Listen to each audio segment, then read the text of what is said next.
Emmanuel Macron entame une visite de 3 jours en Allemagne. C'est la première visite d'État outre-Rhin pour le président français.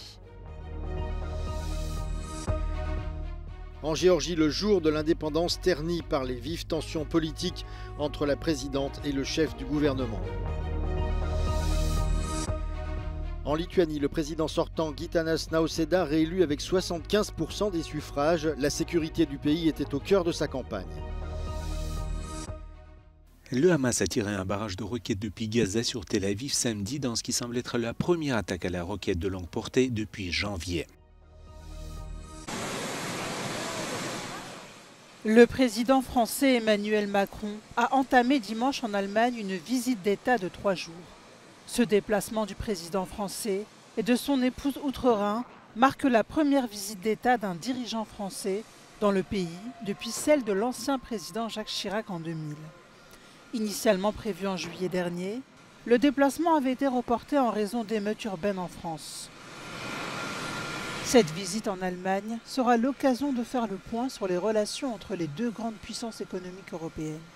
Le continent fait face aux défis du changement climatique, de la guerre en Ukraine et de la possible réélection de Donald Trump à la Maison-Blanche en novembre prochain.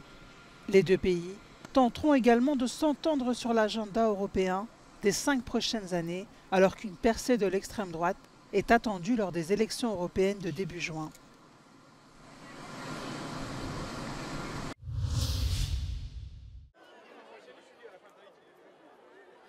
La fête de l'indépendance en Géorgie ternie par les désaccords profonds entre la présidente et son Premier ministre.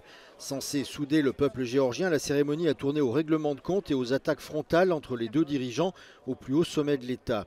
En cause, une loi votée récemment par le Parlement que beaucoup ont baptisée loi russe et qui, selon ses détracteurs, va museler les oppositions et les ONG, mais qui surtout met en péril l'adhésion du pays à l'Union européenne.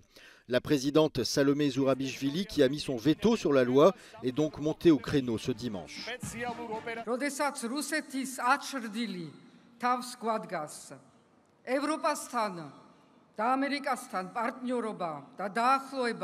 ჩვენი დამოუკიდებლობის, მშვიდობის, შენარჩუნების და გაძლიერების ჭეშმარიტი გზაა. ის ვინც ამ გზას საბოტაჟს უწყობს და აზიანებს, ის ფეხქვეშ თელავს ჩვენი ქვეყნის მშვიდობიან და უსაფრთხო მომავალს. თავისუფალი Réponse cinglante du Premier ministre Irakli Kobakhidze à l'origine de cette loi et qui s'en est pris directement à la présidente, allant jusqu'à l'accuser d'avoir trahi son pays.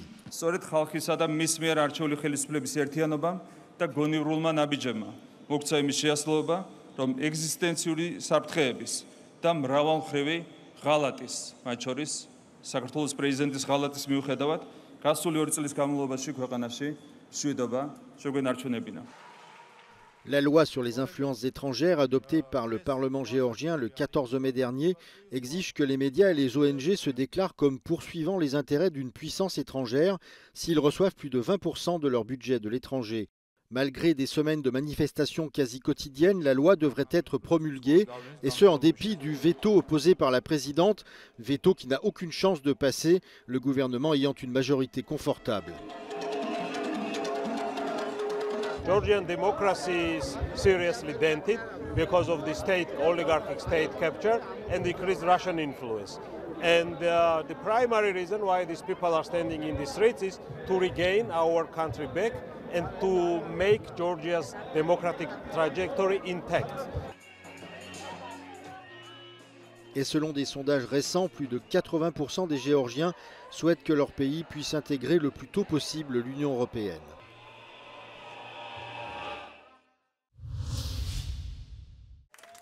En Lituanie, Gitanas Nausėda obtient un second mandat. Avec près de 75% des suffrages, le président sortant a largement battu sa rivale et actuelle première ministre Ingrida Šimonytė. Cette réélection a de quoi rassurer les alliés européens de la Lituanie, un pays qui soutient fortement l'Ukraine depuis le début de l'invasion russe en 2022 et qui, selon le président, va continuer dans cette voie.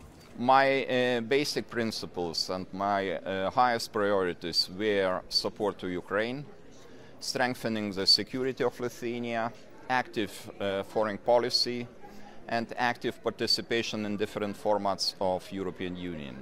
So I think we moved forward all the time and we implemented very important decisions, especially regarding the security of Lithuania. De son côté, Ingrida Šimonytė a rapidement reconnu sa défaite. C'est la seconde fois en 5 ans que la candidate du parti L'Union de la Patrie est battue par Gitanas Nausėda, mais elle garde espoir d'être un jour présidente de la Lituanie. Siek tai yra didelis pasitikėjimas, žmonės, kurie manimi tiki, yra visada man didžiausia motivacija judėti pirmin ir judėsim pirmin, rytoj grįšim į darbus ir dirbsim toliau. Cette réélection va permettre à Gitanas Nausėda d'augmenter les dépenses militaires de la Lituanie et notamment de mettre en œuvre la construction de fortifications permanentes à certains points de sa frontière avec la Russie. Depuis la guerre en Ukraine, Vilnius vit en effet dans la crainte d'une attaque de Moscou. Le Hamas a tiré un barrage de roquettes depuis Gaza sur Tel Aviv samedi pour la première fois depuis des mois, dans une démonstration de résilience du mouvement islamiste plus de 7 mois après le début de l'offensive massive d'Israël, en réponse à l'attentat du 7 octobre. Il n'y a pas eu de victimes ni de dégâts dans ce qui semble être la première attaque à la roquette de longue portée depuis janvier, et le militaire du Hamas a revendiqué l'attaque. 8 projectiles sont entrés en Israël après avoir été lancés depuis la ville de Rafah, au sud de Gaza, a déclaré l'armée israélienne, tout en précisant qu'un certain nombre d'entre eux ont été interceptés par le système d'hommes de fer. Plus tôt dans la journée, des camions d'aide sont entrés dans Gaza depuis le sud d'Israël en vertu d'un nouvel accord permettant de contourner le point de passage de Rafah avec l'Égypte. Après que les forces israéliennes se sont emparées de la partie palestinienne au début du mois.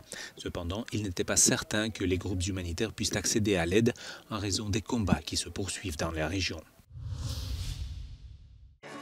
Ils étaient des milliers rassemblés dimanche sous le soleil de Madrid pour participer au lancement de la campagne des élections européennes du Parti populaire.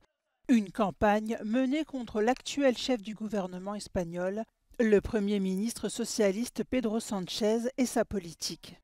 Hemos venido a reivindicar la igualdad de todos los españoles, la primacía de la Constitución. Les conservateurs espagnols critiquent le gouvernement de coalition et l'amnistie accordée aux séparatistes catalans. Ya que esta legislatura está perdida, ya que este gobierno tiene el país parado y no sirve de nada, que ponga punto y final. Le chef du Parti populaire a également appelé à une victoire éclatante aux européennes de son groupe politique, dans le but de forcer la tenue d'élections anticipées en Espagne. Nos quieren siervos. El presidente del gobierno no es el amo de nada, es un servidor público. Notre correspondant en Espagne, Jaime Velázquez, était sur place à Madrid. Alberto Núñez Feijóo, el líder del PP, mide sus fuerzas en la calle contra las políticas del presidente Pedro Sánchez, especialmente tras los recientes resultados electorales en Cataluña que el presidente del gobierno considera una validación de su estrategia hacia el soberanismo. Los populares esperan que en estas elecciones los españoles envíen un claro mensaje de que en el país se ha producido un cambio de ciclo. En Madrid, Jaime Velázquez, Euronews. Les premiers touristes français évacués de Nouvelle-Calédonie sont arrivés dimanche à l'aéroport Charles de Gaulle de Paris. Ils étaient bloqués dans l'archipel français du Pacifique Sud depuis le début des émeutes qui ont fait 7 morts, dont 2 gendarmes. Des émeutes qui ont débuté après l'annonce d'une réforme du corps électoral contestée par les indépendantistes. L'Élysée a indiqué que l'état d'urgence en Nouvelle-Calédonie serait levé mardi matin. Près de 500 gendarmes mobiles vont être envoyés en renfort.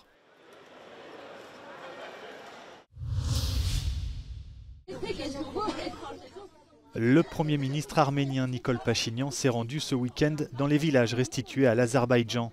4 localités frontalières conquises par l'Arménie dans les années 90, rendues vendredi à Bakou en signe de normalisation des relations entre les deux pays. Ces mesures font suite à la prise de contrôle du Haut-Karabakh par l'Azerbaïdjan après une offensive éclair en septembre dernier. Critiqué pour ne pas avoir soutenu les séparatistes arméniens à ce moment-là, Nikol Pachinian doit faire face à de nouvelles contestations dans son pays.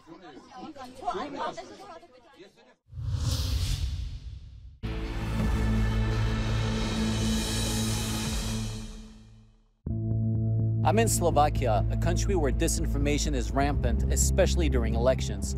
The rise of artificial intelligence, media bashing, and foreign influence make this threat even more pervasive. It's very cheap to influence big masses, especially now in society where a lot of people consume information from various social media platforms. Many Slovaks are fighting back and offer a glimpse of what the information war could look like as Europeans head to the polls.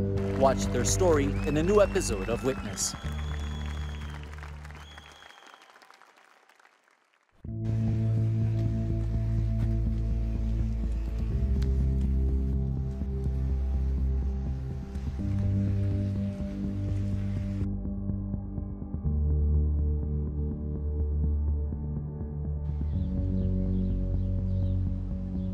The effect of disinformation running utterly unchallenged for the last 15 years has been devastating on social cohesion in Slovakia.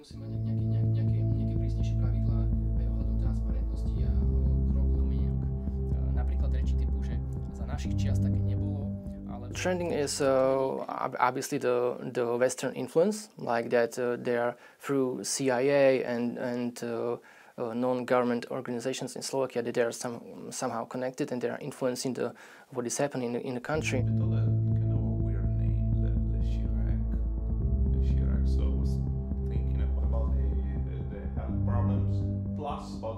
One has to do with the electoral process. So the electoral process is unfair, ballots are tampered with, people that shouldn't vote are given the right to vote. Then there is, for example, the issue of climate.